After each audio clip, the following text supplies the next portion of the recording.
Kaanindot sa tinugas sa kahit taasan,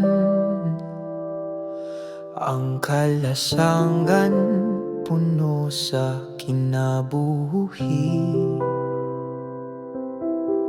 Ang kasapaan makanunayon nagdagayday, mga hangin nagatakoy sa kalinaw, sama sa bukid nagpakita sa iyang kahimsog. O kinaiyahan,